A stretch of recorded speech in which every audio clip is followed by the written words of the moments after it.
Many cruise problems that feel like bad luck are predictable outcomes of common myths. The most expensive cruise mistakes are often made before the first day on board, because advice that sounds practical can be outdated, incomplete, or built around the wrong priorities. The cost shows up in three places: lost time, unexpected spending, and reduced comfort in the places that matter most, like the cabin and core dining hours. This video breaks down cruise myths that routinely lead to avoidable trade-offs and provides a decision rule for each one that can be applied before booking and during the first days on board. Comment where you're watching from and whether value, comfort, or itinerary matters most in your next cruise decision. Scope covers mainstream and premium ocean cruise lines operating in the 2024 to 2026 period, focusing on decisions that affect most standard itineraries rather than niche expedition or river formats. Each myth is ranked by how much it typically changes the real outcome of a trip, using three criteria: total trip cost impact, time gained or lost on board, and direct effect on day-to-day comfort. Rankings reflect operational reality that appears on the daily schedule, including opening hours, required procedures, and capacity limits, not opinions about brands. Each section provides one practical correction and a clear fit statement, so booking choices match priorities without relying on assumptions. Myth: early boarding always improves the cruise. Early boarding is treated as a universal advantage, even though many ships run an embarkation day schedule that limits what can be used before cabins are released. The cruise compass on the first day often shows staggered opening times, limited food venues, and a sequence of required steps, which can turn more time on board into time spent waiting in public areas. Embarkation processes are increasingly built around assigned arrival windows rather than first-come access, and arriving far ahead of the assigned time can create long terminal waits without improving onboard access. A practical decision rule is to treat the assigned port arrival time as an efficiency tool, not a suggestion, unless a verified priority boarding benefit applies to that booking category. On many sailings, cabins are not immediately available, and carry-on items must be managed in crowded spaces until stateroom access opens. This affects comfort directly for travelers carrying medication, valuables, or bulky day-one items, because it changes where those items can be stored and how easily they can be secured. Embarkation day safety steps also consume early hours, including the muster requirement that must be completed shortly after boarding, which reduces usable time for dining, pool time, or settling in. A practical move is to open the cruise compass or the cruise line app immediately after boarding to identify the muster completion method and time window, then complete it early to remove schedule restrictions for the rest of the day. Early boarding is best suited for guests who need to complete onboard logistics before crowds build, such as resolving documentation issues, confirming dining assignments, or coordinating accessibility services. It is a poor fit for travelers prioritizing a calm start because the first day schedule frequently concentrates crowds into a smaller set of open venues. Myth: bigger ships automatically offer better experiences. Ship size is often treated as a quality indicator, but real experience depends on how capacity is managed through reservations, flow design, and the number of high-demand venues. A large ship can provide more options, while still producing more friction if key activities require advance reservations, or if popular areas concentrate at predictable times. On many high-capacity ships, the cruise compass highlights reservation-based shows, ticketed activities, or timed entry systems that control crowds rather than eliminating them. A practical decision rule is to choose ship size based on tolerance for structured planning. Larger ships reward passengers who reserve early and follow daily scheduling closely. Crowd pressure is often experienced as time loss, not simply busy spaces, because lines and wait times expand around the same predictable choke points.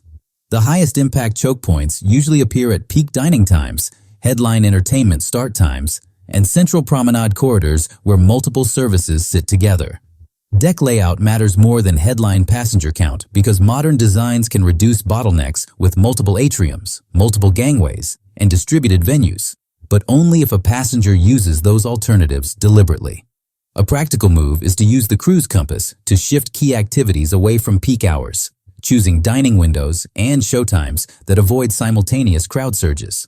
Large ships also increase walking distance, which affects daily fatigue and the ability to return to the cabin quickly between events. This matters for travelers with mobility concerns, families managing nap schedules, and guests planning frequent cabin breaks because it changes how tightly the day can be scheduled without stress. Bigger ships are best suited for travelers prioritizing variety and planned entertainment who are comfortable using app-based reservations and tracking daily schedules. They are a poor fit for travelers seeking low-effort relaxation with minimal planning because the same variety often comes with more structured timing and higher demand management. Myth: all balcony cabins provide privacy and quiet.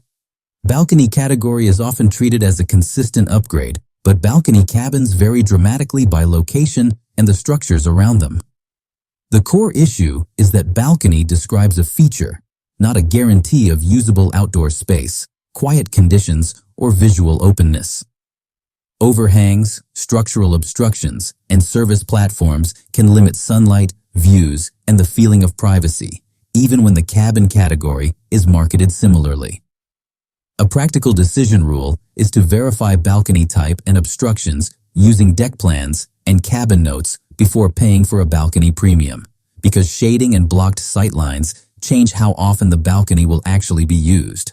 Privacy can be reduced by balcony design and placement, including sightlines from upper decks or from neighboring balcony angles. This affects comfort most for travelers who plan to use the balcony during early morning or late evening hours, when quiet and seclusion are typically expected. Noise is heavily influenced by what sits above, below, and adjacent to the cabin, and a balcony cabin near public spaces can be louder than an interior cabin positioned between stateroom decks. A practical move is to prioritize cabins with staterooms directly above and below to reduce noise spill from high-traffic venues, using deck plans as a filter before choosing a specific cabin number. Aft-facing balconies can also face soot or odor issues depending on ship design, wind direction, and nearby maintenance work, which changes how comfortable it is to leave the door open or sit outside for long periods. This is most relevant for travelers who treat the balcony as an extension of the living space rather than a quick view spot. Balcony cabins are best suited for guests who will reliably use outdoor space during sea days and value natural light. They are a poor fit for travelers who need quiet sleep above all else, because location-driven noise risk can outweigh the benefit of the balcony feature. Myth: cruise line reputation guarantees consistency across ships. A cruise line brand can signal service style, but ship-to-ship differences can be large enough to change daily comfort, dining flow, and crowding patterns. The practical risk is booking based on line reputation alone, then discovering that the specific ship's age, layout, and refurbishment history drive the real experience. Within the same line, ships can belong to different classes with different cabin sizes, storage layouts, venue capacity, and traffic flow. A practical decision rule is to treat ship name and ship class as the primary research unit, not the cruise line name, because onboard routines are shaped by physical design more than marketing promises. Refurbishment cycles and dry docks can significantly change dining venues, cabin soft goods, and public space configuration, and timing around these updates can affect what is available during a specific sailing. This matters for planning because new venues can add reservation demand and renovations can temporarily shift crowd patterns across the ship. Operational differences also show up in the daily schedule, including how early dining reservations open, how entertainment is ticketed, and which venues maintain consistent hours across sea days and port days. A practical move is to search for recent ship-specific cruise compass samples or daily planner summaries for that exact ship, because schedule patterns reveal what the experience feels like in practice. Cabin comfort consistency also varies across ships due to insulation differences, placement of mechanical spaces, and the concentration of public venues near certain cabin corridors. A practical rule is to treat cabin location guidance as ship-specific, not brand-wide, because the same deck number can sit under different venues on different ships. Relying on cruise line reputation is best suited for travelers primarily choosing a service style and onboard culture, then refining details later. It is a poor fit for first-time cruisers making a single, safe brand bet, because ship-level differences can undermine the expectation of uniform quality. Myth: specialty dining is always an upgrade worth paying for. Specialty dining is often framed as a guaranteed improvement, even though value depends on how it fits into the ship's dining ecosystem and the guest's schedule. The Cruise Compass is the decision tool here because it reveals whether the cruise already provides strong included options during the exact meal windows a guest will actually use. Specialty venues typically charge a cover fee or a la carte pricing, and availability is limited by seating capacity and reservation demand. A practical decision rule is to evaluate specialty dining as a capacity purchase, not just a menu purchase, because the main advantage can be controlled timing and a quieter room, not necessarily better food. On many itineraries, included dining rotates menus and offers multiple venues, and paying for specialty dining every night can reduce access to included dining value that is already part of the fare. This affects trip costs directly because it shifts the dining budget from optional spending to a recurring expense without guaranteeing proportional benefit. Reservation timing affects the outcome. Some lines allow specialty dining reservations as soon as a booking is managed, while other activities may open later, which can cause scheduling conflicts. A practical move is to pick specialty dining nights that align with lower onboard demand, such as port-intensive days when many passengers return at different times, which can reduce rushed service. Specialty dining packages can reduce per-meal cost, but only for travelers who will reliably use multiple reservations and can align those reservations with show schedules and port returns. This is best suited for travelers who want predictable dinner structure and are comfortable planning several nights in advance. Specialty dining is best suited for guests seeking a specific cuisine style or a controlled dining environment that matches their preferred pace. It should be avoided by travelers who want maximum flexibility, because reservation dependency can create missed opportunities when port times, fatigue, or entertainment plans change. Myth: drink packages save money for most passengers. Drink packages are frequently purchased as a budgeting shortcut, but the real result depends on strict terms, daily pricing, and actual consumption patterns. The Cruise Compass matters because port days, early excursions, and long shore days reduce onboard time, changing the number of drinks realistically consumed under a package. Most packages include limits and restrictions, which can include daily beverage caps, per-drink price ceilings, and rules against sharing. A practical decision rule is to read package terms for the specific sailing and calculate using realistic ship time hours, not total vacation hours, because shore time reduces the use window. Upfront package price often excludes added service charges or gratuities applied to the package purchase, which changes the break-even point. This impacts total cost planning because a per-day package rate can be meaningfully higher after mandatory add-ons. Package value is heavily affected by beverage categories included, such as specialty coffee, bottled water, fresh juices, and non-alcoholic drinks. A practical move is to match package selection to daily routines shown on the Cruise Compass. Heavy morning coffee use and frequent hydration can favor a non-alcoholic package even when an alcohol package does not break even. Sea days and port days behave differently, and packages price the same per day even when time on board differs. This is best for travelers who spend most of the day on board and drink consistently, and a poor fit for excursion-heavy itineraries where the onboard day is compressed. Drink packages are best suited for guests who want predictable onboard spending and have a stable daily pattern that fits package rules.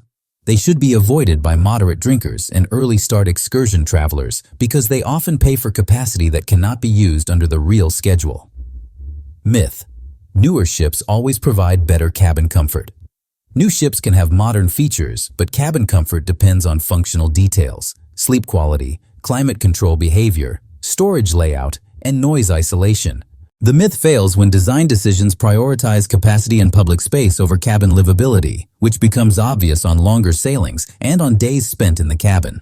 Climate systems on cruise ships are engineered for efficiency and centralized control, and cabin comfort can depend on how room thermostats interact with ship systems and ventilation units. A practical decision rule is to treat climate comfort as a cabin location and system design issue rather than a ship age issue, because newer does not automatically mean more precise control. Cabin storage and furniture layout affect daily friction, where luggage fits, whether shelves support unpacking, and whether there is enough usable surface space. This is a comfort issue because poor storage increases clutter and slows down day-to-day routines like changing for dinner, managing shore gear, and keeping walkways clear. Sound behavior is influenced by what sits around the cabin and by insulation standards, and some newer ships can still have problematic noise if cabins are placed near entertainment zones or under high-traffic decks. A practical move is to screen cabin positions using deck plans with a noise-first approach, because location-driven noise disrupts sleep regardless of ship launch year. Newer ships can introduce higher reliance on app-based controls for services and reservations, which changes cabin time management. This matters because passengers who prefer less phone dependence may find daily logistics more demanding, even if the ship is physically newer. Newer ships are best suited for travelers who value modern public venues and are comfortable managing schedules through digital tools. They should be avoided by travelers prioritizing quiet, predictable cabin function unless cabin location and ship-specific reports support that goal. Myth: lowest advertised fare delivers the best overall value. The lowest headline fare often reflects a narrow slice of total trip cost, and decisions built on it can create the highest regret when unavoidable additions appear. The cruise compass and onboard account structure matter because many costs surface after sailing, tied to daily charges, reservation choices, and activity patterns. Cruise fares commonly separate the base cruise fare from taxes, fees, and port expenses, and cancellation penalties can apply differently across these components. A practical decision rule is to review the fare breakdown and cancellation policy before placing a deposit, because cheap bookings can become expensive if plans change. Daily service charges and gratuities are frequently added automatically to the onboard account, and whether they are included in the fare depends on the cruise line and booking package. This impacts budgeting accuracy because two fares that look similar can produce different onboard totals once automatic charges post. The lowest fare is often paired with restrictive cabin selection methods, such as guarantee cabins where exact location is assigned later, which can place the cabin in a less desirable area. A practical move is to avoid guarantee cabins when cabin location affects sleep, mobility, or proximity to key venues, because the savings can buy an outcome that cannot be corrected after assignment. Extra cost items like shore excursions, internet packages, specialty dining, and transportation can exceed the fare difference between a low headline price and a higher bundled offer. A practical decision rule is to compare cruises using an all-in estimate built around personal habits, including likely excursion count and connectivity needs, rather than comparing base fares alone. The lowest advertised fare is best suited for travelers with high flexibility, low onboard spending, and minimal cabin sensitivity. It should be avoided by travelers who want predictable comfort and costs, because the lowest fare often shifts control away from the passenger at the exact points that drive satisfaction. Cruise outcomes improve fastest when booking and onboard decisions follow operational reality shown in the daily schedule, not assumptions repeated online. Each myth in this list has a clear correction that can be applied before paying a deposit and again during the first day on onboard to protect time, money, and comfort.